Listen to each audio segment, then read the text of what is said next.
I'm coming across a lot of big historical fires in my research, and really question the stories we are told about them. From Nero fiddling while Rome burned, to Mrs. O'Leary's cow knocking over a lantern and starting the Great Chicago Fire of 1871. My name is Michelle Gibson. I am seeing the role of great fires in our historical narrative more and more as a smokescreen, which is defined as 1. A cloud of smoke created to conceal military operations, and 2. A ruse designed to disguise someone's real intentions or activities. Did all of these fires really take place? Did some fires actually take place and others not? Did fires get started intentionally for the purposes of the destruction of the architecture of the original Moorish civilization and the physical infrastructure of the planetary grid? The San Francisco fire of 1906 was said to have been caused by an earthquake. Was it?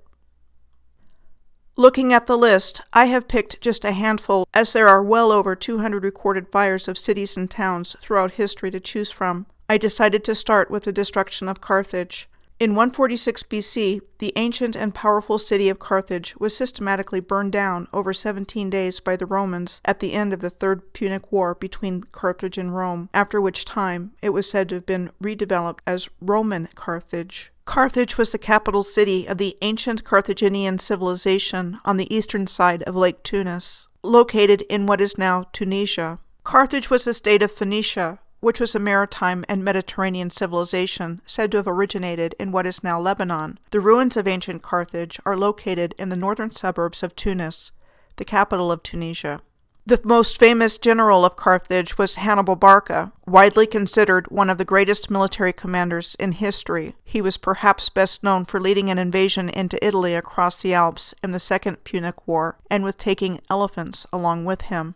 This coin is said to bear his image. And yet this is the typical portrayal of him. Carthage was famed for its double harbor, known as a kothon, which was divided into a rectangular merchant harbor, followed by an inner protected harbor reserved for military use. You find the same type of architectural proportion, symmetry, and alignment in the perfect framing of the temple by the archway in ancient Carthage on the top that is seen in the perfect framing of the Nelson Monument in the middle of the colonnade of the National Monument of Scotland in Edinburgh on the bottom. The architectural design pattern seen with the archways of the Bardo Museum in Tunis on the top is similar to that of these archways at the Fisherman's Bastion in Budapest, Hungary on the bottom. This giant foot measuring 6 feet or 1.8 meters is on display at the Bardo Museum, believed to have been part of a colossal statue estimated to have been at least 50 feet or 15 meters high. Makes me wonder to what that foot was originally attached, with details of the foot right down to the realistic-looking toenails, joints, and the leather sandal. One last comparison for similarity before leaving this part of the world. On the top is a view of a street in the town of Sidi Bou Said, located 12 miles or 20 kilometers from Tunis in North Africa. On the bottom is a view of a street in Cusco, Peru, located on the western side of South America at an altitude of 11,152 feet or 3,399 meters.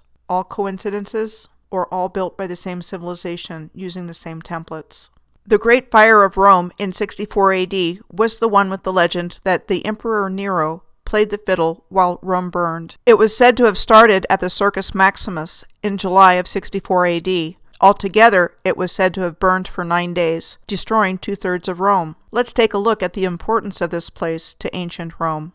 The Circus Maximus was said to be Rome's largest stadium. It was said to have an obelisk placed in it around 10 BC from Heliopolis in Egypt, and then a second obelisk from the Temple of Amun at Karnak, installed somewhere around 400 AD. We are told the same obelisk from Heliopolis has been in the center of the Piazza del Popolo in Rome since 1589. And the obelisk from Karnak in the square next to the St. John Lateran Archbasilica since 1588. For comparison, from my research, I know that the obelisks referred to as Cleopatra's Needle, located in London, Paris, and New York, weigh well over 200 tons, or 10 metric tons. How were they transporting and lifting extremely heavy obelisks around like this at that time, according to the history we've been taught? The Circus Maximus was located in what is called the valley between Aventine and Palatine Hills, 2 of the 7 hills of Rome. The Circus Maximus is right next to the place in the Tiber River where Tiber Island is located.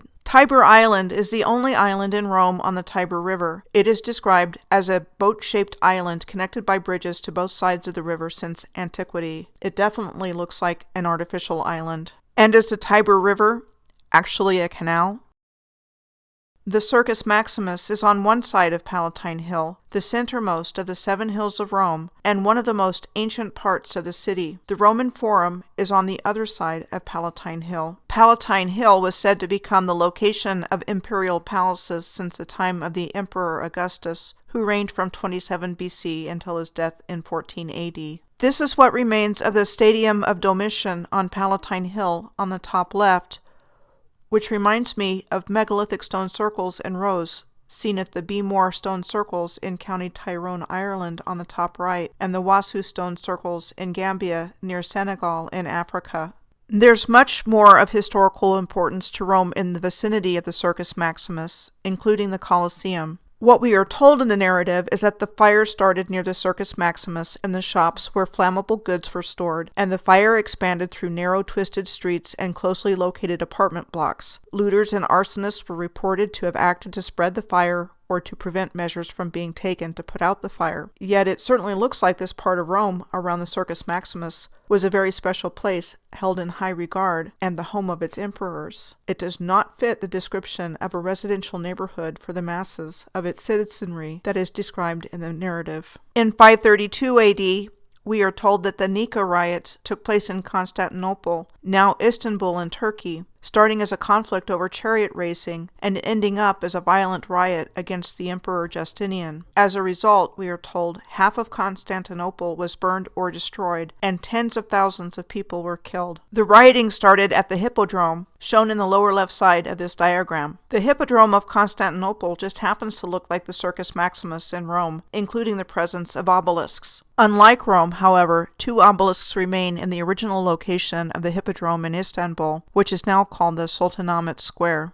One is the obelisk of Theodosius I, said to be an ancient Egyptian obelisk of Thutmose III. It was said to have been transported from Egypt and re-erected in the Hippodrome somewhere around 390 AD. The other is called the Walled Obelisk, or Masonry Obelisk, said to have an unknown construction date, but reconstructed by the Emperor Constantine VII in the 10th century. Also, like the imperial palaces on Palatine Hill next to the Circus Maximus in Rome, the Great Palace of Constantinople was located next to the Hippodrome. It was also known as the Sacred Place. Only a few remnants of the Great Palace's foundations have survived into the present day. The Hagia Sophia, or Holy Wisdom, is in the same complex. It was said to have been built in 537 AD as a Greek Orthodox cathedral, and later became an Ottoman imperial mosque in the year 1453. It has been a museum since 1935. It has the largest masonry dome in the world. It is important to note that the Hagia Sophia in Istanbul is oriented to the sunrise on the winter solstice. The 1684 Tümpia fire in Tallinn, Estonia. There are interesting tidbits tucked within the information available about Tümpia that aligns it in importance with the locations of the fires in Carthage, Rome, and Constantinople. At the same time, there are inconsistencies about the details of the fire that was said to have taken place here in 1684. Tümpia, which means Cathedral Hill, is described as being on a limestone hill that is an oblong tableland in the center of Tallinn, in the oldest part of the city. This is Tümpia Castle, where it appears to be sitting on top of a massive earthwork. Tümpia Castle is said to be an ancient stronghold, in use since the 9th century. In the present day, it houses the government of Estonia, and is said to have always been the seat of power for Estonia. Check out those massive walls. The fire of 1684 was said to be the most devastating fire of its history, destroying most of the buildings. Yet this place looks to have sophisticated buildings of very solid and heavy masonry. Tümpia appears to be a very important place in Estonia, and looks to be in pretty good shape to have had such a huge destructive fire. The Turmkirche, or St. Mary's Cathedral, in which one information source I found said it was the only building to survive the 1684 fire, and that it was established by the Danes in the 13th century, yet I found nothing to indicate that buildings like the Tümpia Castle had been destroyed in this same fire. The Turmkirche is said to be the oldest church in mainland Estonia. The Russian Orthodox Nevsky Cathedral is right next to Tumpia Castle. It was said to have been built in Russian Revival style between 1894 and 1900. Next, I'm going to look at the Great Hamburg Fire of 1842. It is noteworthy that the fire took place in the Hamburg Altstadt and started on May 5th on the Dykstrasse, or Dyke Street, which is the oldest remaining street in the old city of Hamburg. It was said to burn for 3 days before being extinguished, destroying about a third of the buildings in the Altstadt and killing 51 people. Interesting to note that there was a heavy demand on insurance companies that led to the establishment of reinsurance, or insurance for insurance companies to insulate them from major claims events.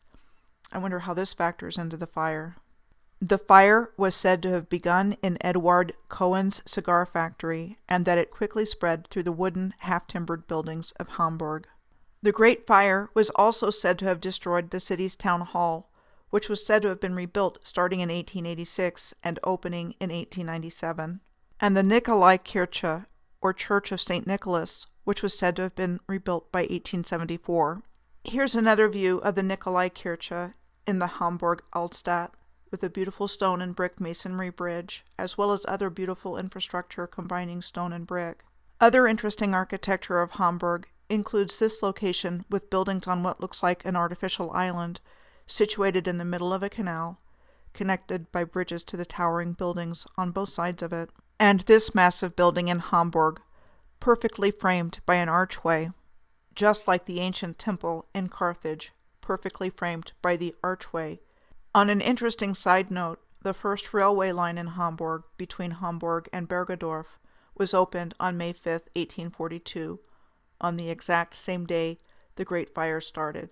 This was the Bergedorf station in Hamburg, used only for 4 years between 1842 and 1846. In July of 1845, a great fire was said to break out in New York City. It was said to have started in a whale oil and candle manufacturing establishment, and quickly spread to other wooden structures in lower Manhattan. Firemen battling the blaze were said to have been aided by water flowing from the Croton Aqueduct, said to have been completed in 1842, which was the same year as the Hamburg Fire. We are told the 1845 Great Fire of New York destroyed 345 buildings in the southern part of the financial district. This fire was said to confirm the effectiveness of restricting the building of wood frame structures, as areas which were rebuilt after the 1835 Great Fire of New York were of stone, masonry, iron roofs, and iron shutters. The 1845 fire was said to have destroyed buildings from below Wall Street on Broad Street to Stone Street, up Whitehall Street to Bowling Green, and up Broadway to Exchange Place. These places pictured in New York City have incredibly large buildings of heavy masonry or bricks. When were these built? The Great Pittsburgh Fire was said to have happened in the same year, on April 11th of 1845. The Great Pittsburgh Fire was said to have been started by a woman who worked for Colonel Deal on Ferry Street, who had just stoked a fire to heat wash water. This is a detail from a Nathaniel Currier print. This is a good place to insert that famous artists and authors were part of creating the new historical narrative that was being imprinted in our consciousness and taking our attention away from questioning what is actually in the environment around us. Charles Dickens was said to have described Pittsburgh in 1842 as a city that had a great quantity of smoke hanging over it. In spite of having no formal education, after having left school to work in a factory because his father was in debtor's prison, he edited a weekly journal for 20 years, wrote 15 novels, 5 novellas, and hundreds of short stories and articles. He's one of many famous and incredibly accomplished people I have come across in my research, said to have little or no training in their respective fields, including art and architecture. The Third Presbyterian Church in Pittsburgh was said to have stopped the progress of the fire in its direction, only losing a wooden cornice. The Monongahela House, said to be Pittsburgh's first hotel and first built in 1840, destroyed by the 1845 fire, and subsequently rebuilt in 1847. Notice the electric streetcar, side by side with the horse-drawn carriages. The flames were said to move slowly, giving people time to remove themselves and their belongings, and going to places like the Hill District, said to be undeveloped except for the newly built Allegheny Courthouse,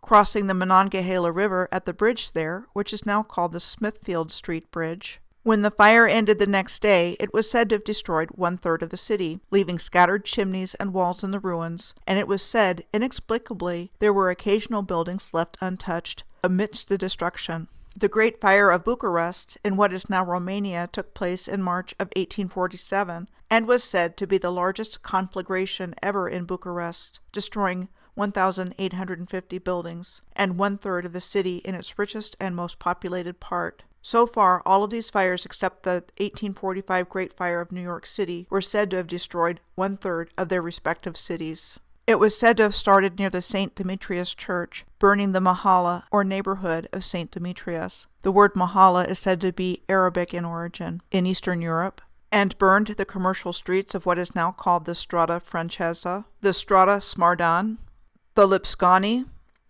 where the CEC Palace, or Savings Bank Palace, is located on the left, compared with the Palace of Fine Arts in Mexico City on the right, and the Baratia Church, said to have burned down in the fire and reconstructed by 1848, and the big bell for it cast in 1855, paid for by Emperor Franz Joseph I of Austria, among other places in the old Bucharest. A reconstruction fund was said to have been started after the fire was put out, with contributions from the Prince of Wallachia, banks, churches, monasteries, the treasury, clerks and soldiers, the City Halls Association, and outside contributors. A reconstruction commission was formed, and so on and so forth. The St. Louis fire of 1849 was said to have destroyed a significant part of St. Louis, Missouri, and many of the steamboats using the Mississippi and Missouri rivers. These two rivers converged near St. Louis, pictured on the right, and I believe they are actually canals, in comparison with the Raccoon and Des Moines rivers in Iowa on the top left, and the Blue Nile and White Nile in Khartoum in Sudan on the bottom left. The fire was said to have started on the paddle-wheeled steamboat White Cloud, which was at the foot of Cherry Street on May 17, 1849. This same year also coincided with the beginning of the California Gold Rush, which started in 1849. St. Louis was said to be the last major city where travelers could get supplies before heading west for the California and Oregon trails. At any rate, the burning White Cloud was said to have been set adrift by the fire and ended up burning 22 other different types of ships along the way, which soon leapt to buildings on the shore, burning everything on the waterfront levee for 4 blocks to Main Street and Olive Street. It was said that as a result of these fires, a new building code required new structures to be built of stone or brick. Here you have an 1858 engraving of Main Street in St. Louis with its nice masonry and horse-drawn wagons and dirt-covered street. And here's another example of perfect framing of the famous St. Louis Arch between buildings from Laclede's Landing. This is the St. Louis City Hall, circa 1900, said to have been built in 1890. And here it is today, missing some things from the original. The first great Toronto fire was said to have occurred in 1849. Also known as the Cathedral Fire, it was the first major fire in the history of Toronto, with much of the business core of the city being wiped out, we are told, including the predecessor of St. James Cathedral, home of the oldest congregation in the city. The St. James Cathedral was said to have been rebuilt starting in 1850 and opening to the public in 1853. I have serious doubts about the veracity of that information. This is a depiction of the 1831 City Hall and Market Building at King and Front Street, said to have been destroyed and torn down in the 1849 Toronto fire, and was said to have been rebuilt in 1850 and called St. Lawrence Hall, a meeting hall in a north-south orientation, and the first to be known as the St. Lawrence Market. The railways were said to arrive in Toronto in 1850, and street rail lines were said to have been operating from the Yorkville Town Hall in 1861 to the St. Lawrence Market. Krakow Fire of 1850 in Poland was said to have started in July of that year and lasted several days, destroying about 10% of Krakow. It was said that in 1850 Krakow was still reliant on wood as a construction material, and that most of the 1,700 buildings in the city were wooden, and that masonry ones had wooden elements. This is a photo of Krupnica Street on which the fire in Krakow was said to have started in the grain mill area. And I can show you the same street corner layout in Conakry, Guinea, in Africa on the top left, in Juarez, Mexico on the top right, Kherson, Ukraine on the bottom left, and Summerside on Prince Edward Island in Canada on the bottom right. The accident causing the Krakow fire is attributed to a miller and a smith who were trying to fix some equipment and ended up starting a fire which spiraled out of control. Subsequently, the fire was said to have grown, affecting the city center. Students from the University of Krakow were said to have prevented the fire from causing more than superficial damage to the university's library.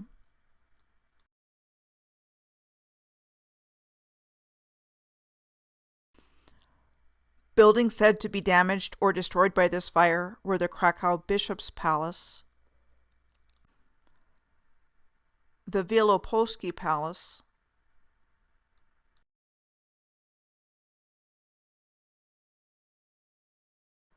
the Church of St. Francis of Assisi in Krakow,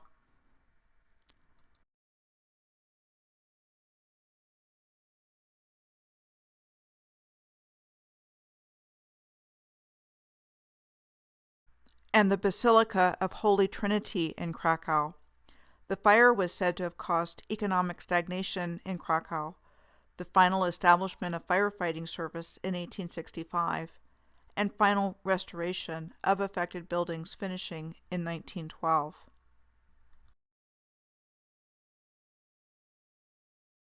There was a 2-day fire in San Francisco in early May of 1851 that was said to have destroyed as much as 3/4 of the city. Here is the map of the burnt district of the 1851 San Francisco fire, and a map of its exact location in the city today. I was able to pinpoint it right away by searching for a map of San Francisco's financial district, and then grade in the affected city blocks for this comparison graphic. This is the historical narrative surrounding the fire. It was said to have occurred during the height of the California gold rush between December of 1849 and June of 1851. This was said to be an early daguerreotype, an early form of photography, of Portsmouth Square in San Francisco from 1851, sometime before June of 1851. Besides the fact that it looks like a mud flood scene, the fire was said to have started in Portsmouth Square, in a paint and upholstery store, on the night of May 3rd. High winds were said to carry the fire down Kearny Street, which runs north from Market Street to the Embarcadero and on its south end separates the financial district from Union Square and Chinatown. Here is a view down Kearny Street and its perfectly smooth and angled steep slope. And here it is from another direction, showing the Kearny Street steps on either side of it, also known as the Peter Macchiarini steps, said to commemorate an Italian-American modernist sculptor and jeweler of San Francisco. Here is a photo of the first Kearny Street Hall of Justice, a jail that was called a book and intake facility and said to have been built in 1912, rehabilitated by FDR's New Deal Works Project Administration in the 1930s, and then demolished in 1968. It was a mighty grand building for a temporary jail that only existed for 56 years. This picture is said to be from 1925 of the old Hippodrome and Bella Union dance halls, located between Kearny and Montgomery Streets, located in what was called the Barbary Coast, which was the red light district of San Francisco. The Barbary Coast, or Barbaria, was also the name given to a vast region stretching from the Nile River Delta across northern Africa to the Canary Islands. This region stopped being referred to as the Barbary Coast, or Barbaria, in the early 1800s. This is the Columbus Tower, also known as the Sentinel Building, on Kearny Street, with its copper and white tile exterior. Construction of it was said to have begun before the 1906 fire, which it purportedly survived. It is now primarily occupied by Francis Ford Coppola's production studio. From Kearny Street, the fire was said to shift south into the downtown area. Well, the Columbus Tower is very close to the Transamerica Pyramid, and the place where the Transamerica Pyramid is located is interestingly in what appears to be the center of what was called the Burnt District. Construction of the Transamerica Pyramid was said to have started in December of 1969 and completed in 1972. Special things about the Transamerica Pyramid include a 32-pane cathedral-style glass top, which contains a 6,000-watt beacon light. This is the Bentley Reserve Building, formerly the Federal Reserve Bank of San Francisco, and now a conference center. What if the California Gold Rush, starting in 1849, was a cover story for a massive influx of workers into the Bay Area needed to dig San Francisco out of mud? This is said to be a daguerreotype showing a panorama of San Francisco Harbor in 1851. In the province of Quebec in Canada, stating that wood was the typical construction material of the time, the Great Montreal Fire took place in July of 1852 and said to have started at a tavern on St. Lawrence Boulevard and quickly spread because of high winds and hot summer weather. From the tavern, it spread to the block between St. Denis Street and Craig Street, now St. Antoine Street, engulfing the St. Jacques, or St. James in English, Cathedral, said to have been rebuilt in 1857, burned down again in 1858, and rebuilt by 1860, and burned out again in 1933. It was purchased in 1973 by the University of Quebec at Montreal, and demolished except for the spire and transept. They were then incorporated into the university's infrastructure.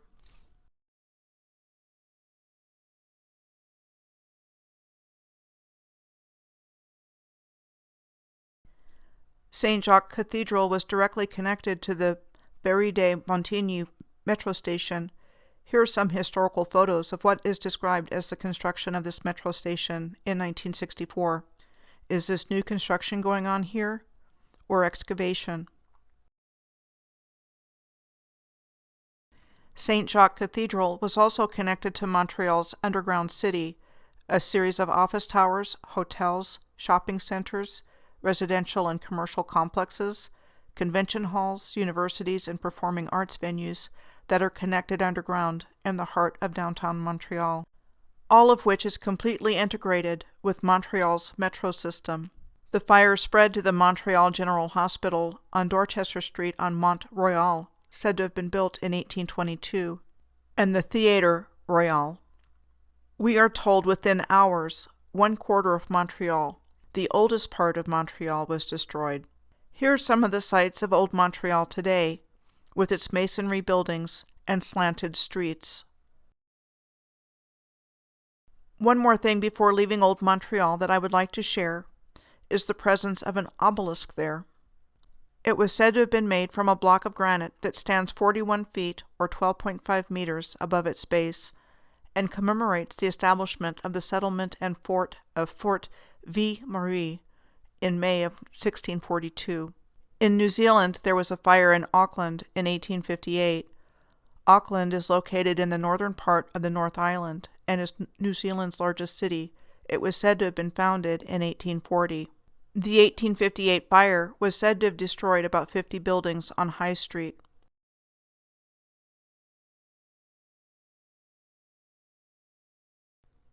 And on Shortland Street.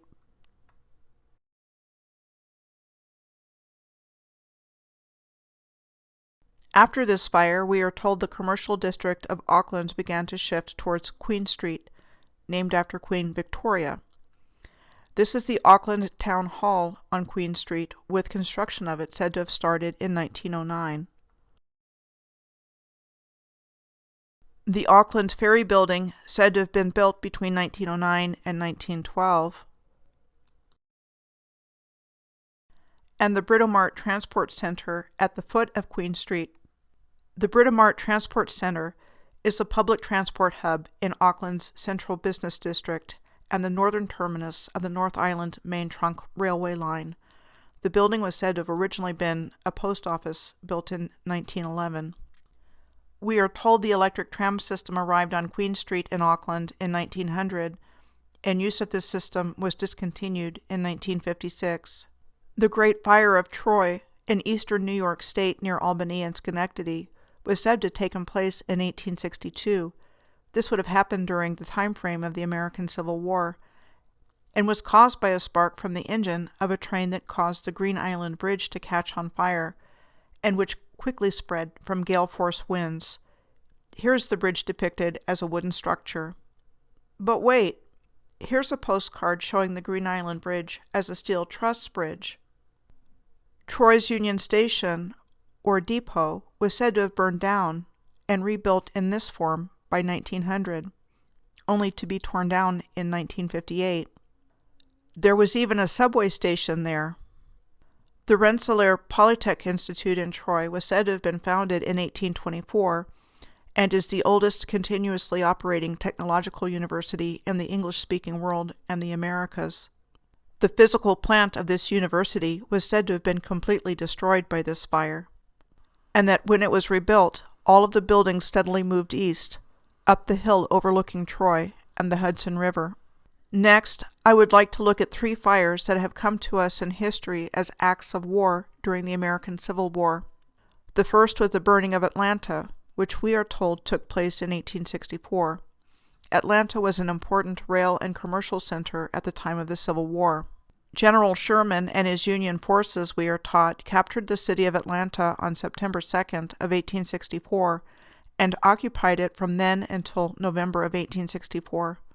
He gave orders to destroy Atlanta as a transportation hub and as a war material manufacturing center, and in particular, the railroad system and everything connected to it. His orders were carried out, destroying physical infrastructure, and on November 15th, everything that had been destroyed was set on fire.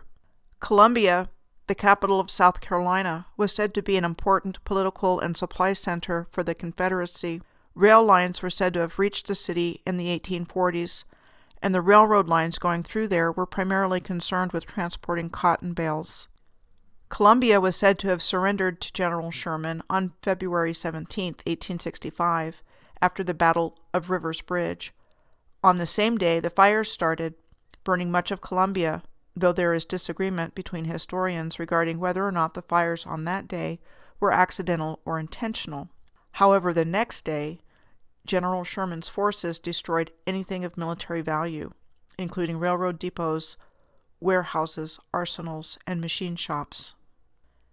Here are some photos of Columbia's historic infrastructure.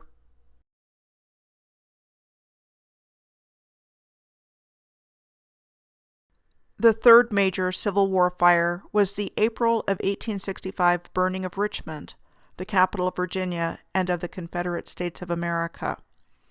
In this case, the fire was said to have been started by Confederate forces evacuating Richmond. It was also known as the evacuation fire. This is a lithograph depicting it by Currier and Ives. This huge, classical temple-like building was the Exchange Bank of Richmond, said to have been damaged by the fire. Here is another view of Richmond and its state capitol building in the middle of the picture, as seen from above the canal basin after the 1865 fire. This is the location of the canal basin in Richmond. And here is what the canal basin looks like up close. So, I just learned Richmond, Virginia is a city of canals. I was not aware that Richmond had that distinction.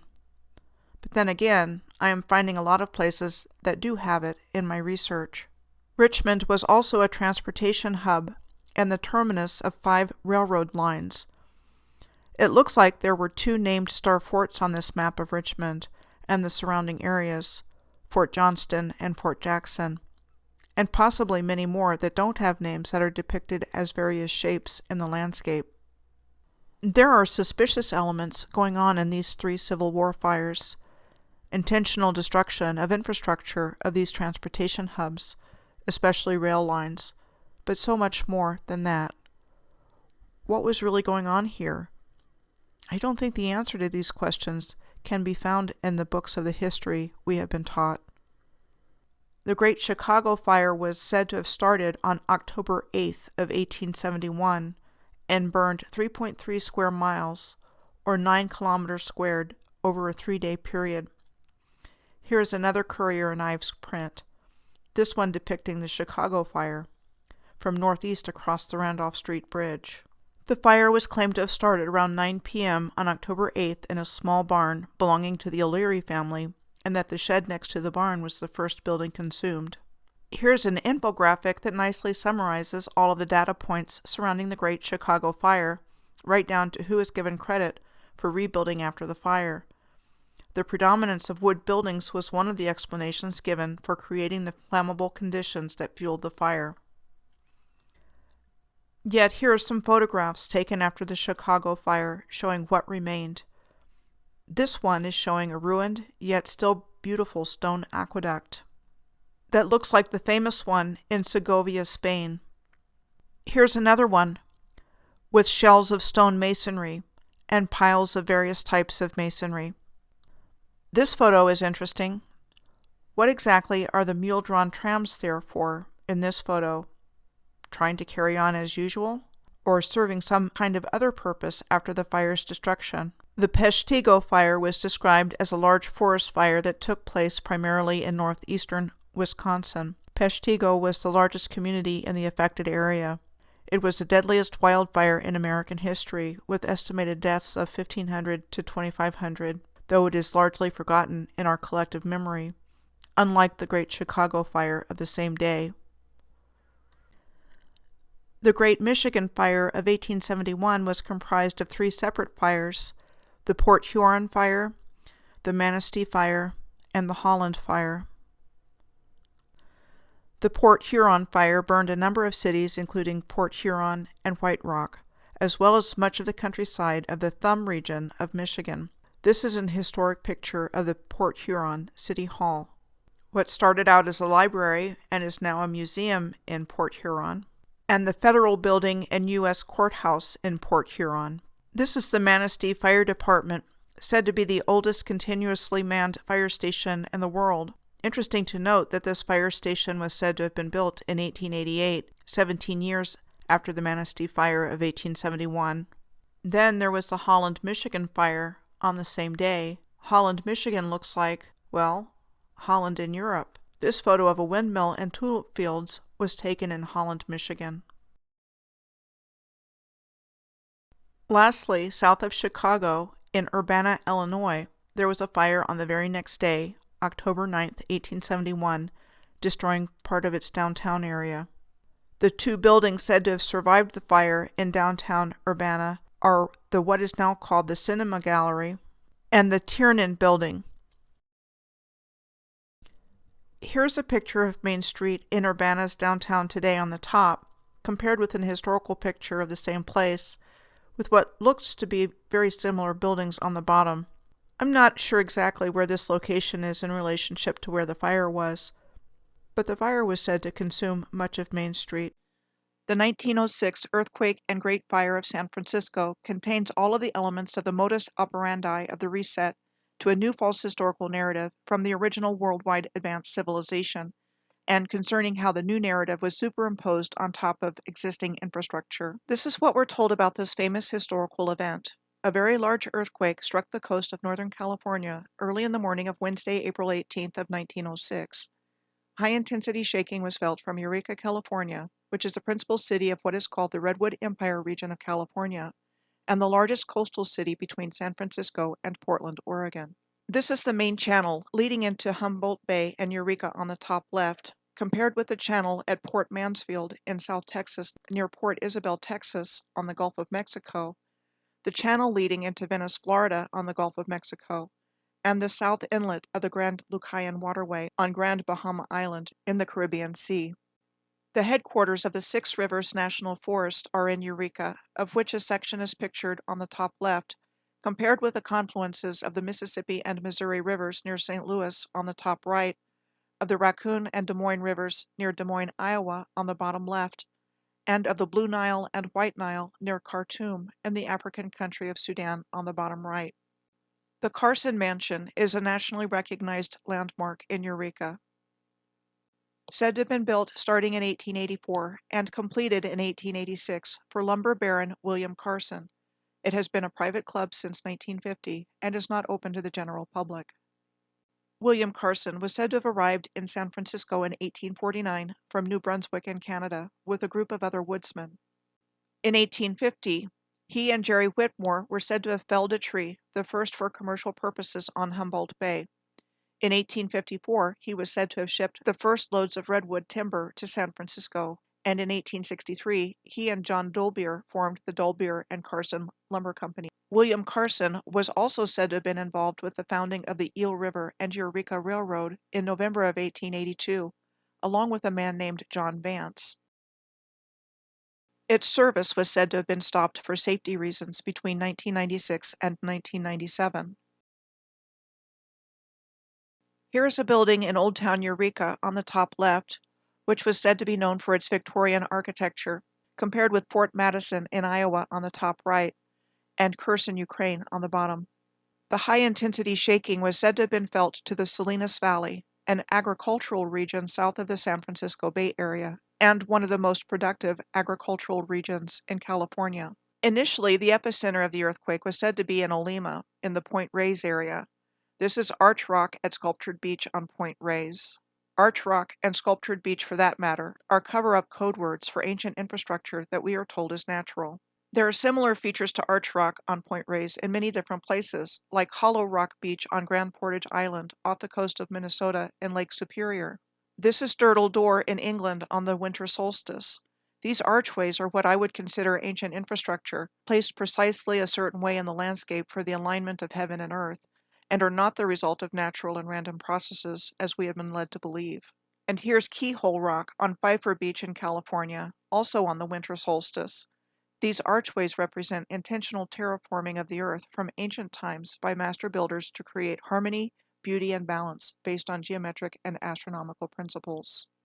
In the 1960s, it was proposed that the epicenter of the earthquake was offshore, northwest of the Golden Gate, which was a name given to the strait between San Francisco Bay and the Pacific Ocean, which was supported by a tide gauge at the Presidio recording a local tsunami at the time of the occurrence of the 1906 earthquake. The Presidio of San Francisco was a former U.S. military installation and park in the Golden Gate National Recreational Area. This is the Battery Boutel at the Presidio, said to have been built in 1900, and which looks a lot like the Alexandra Battery in Bermuda, said to have been constructed in the 1860s. Based on what I have found in my research, I believe structures like these called batteries actually functioned as batteries on the Earth's grid system, and were not originally military in nature. We are told after the earthquake, fires soon broke out in San Francisco and lasted for several days, and as a result, up to 3,000 people died, and over 80% of San Francisco was destroyed. Here are some photos of San Francisco prior to the 1906 earthquake and fire.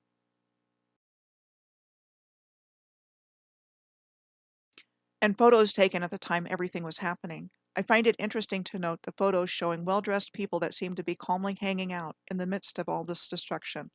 I wonder what that was all about.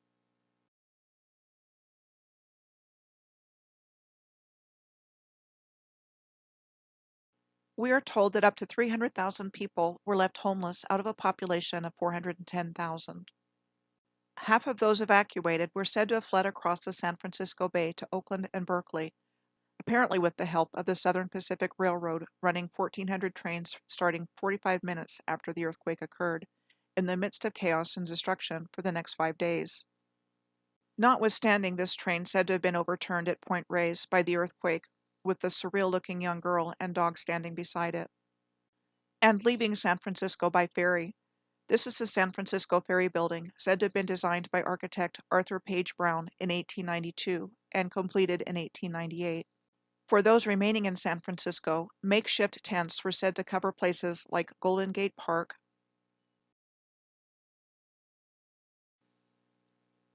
the Presidio, and the Panhandle. I just want to show you the Palace of Fine Arts in San Francisco, located in the Marina District, not far from the Presidio.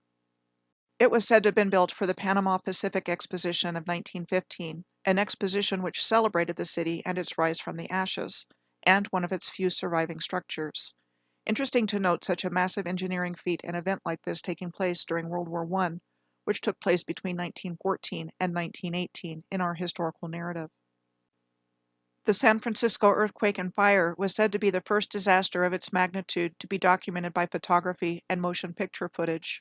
We are told 90% of the total destruction of San Francisco was caused by out-of-control fires. One of the largest fires, called the Ham and Eggs Fire, was said to have been caused by a woman making breakfast for her family.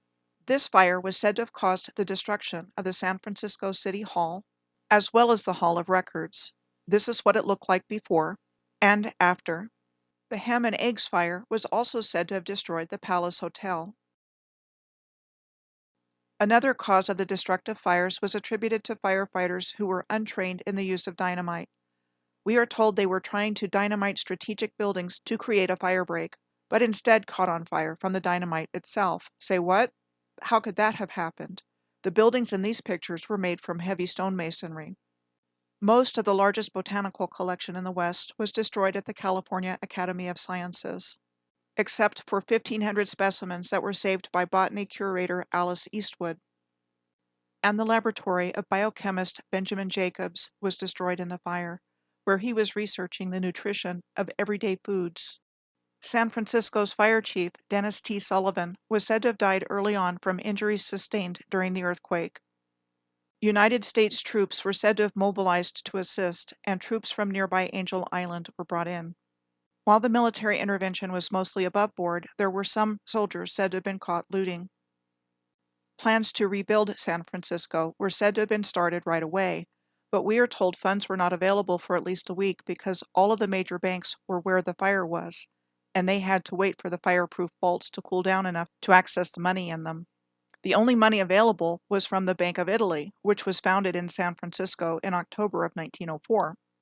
This was the only bank which had evacuated its funds prior to the earthquake and fire.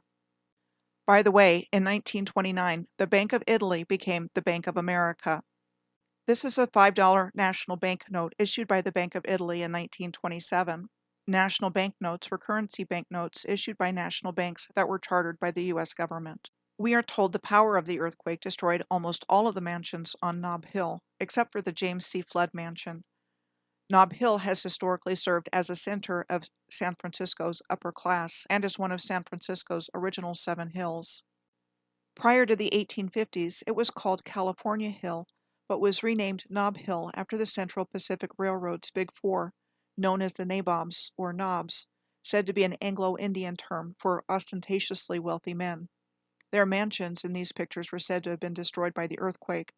They were Leland Stanford, president of the Central Pacific Railroad; Collis P. Huntington, the vice president of the Central Pacific Railroad; Mark Hopkins, treasurer of the Central Pacific Railroad; and Charles Crocker, construction supervisor of the Central Pacific Railroad and president of Charles Crocker and Company.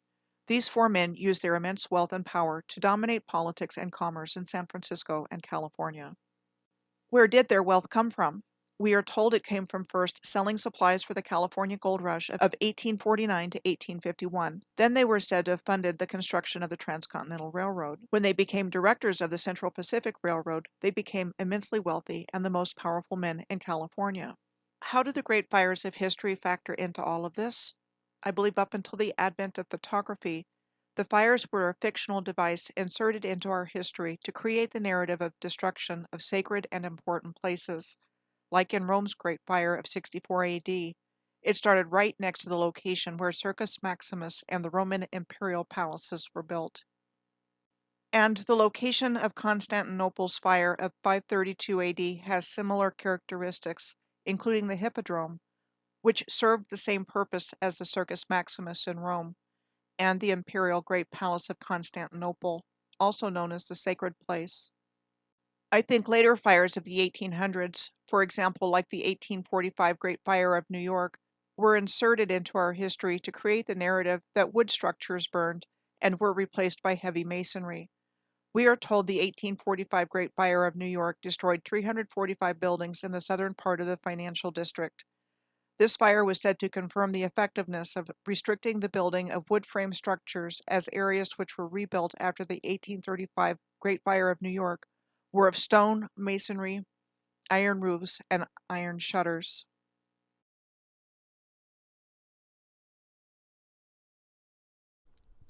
What about the great fires that have photographic and video evidence? I think these represent something else entirely. What could cause the complete destruction of stone masonry, like what you see from the 1871 Great Fire of Chicago and the 1906 San Francisco fire? Can a regular fire do this kind of destruction? In this process of rewriting history, a corporatocracy was created, which is a society or system that is governed or controlled by corporations. It was superimposed onto the existing infrastructure. The New York World Building was raised in 1955 for, we are told, the expanded car ramp entrance to the Brooklyn Bridge. A marvel of human engineering torn down for a car ramp entrance? Does that make sense?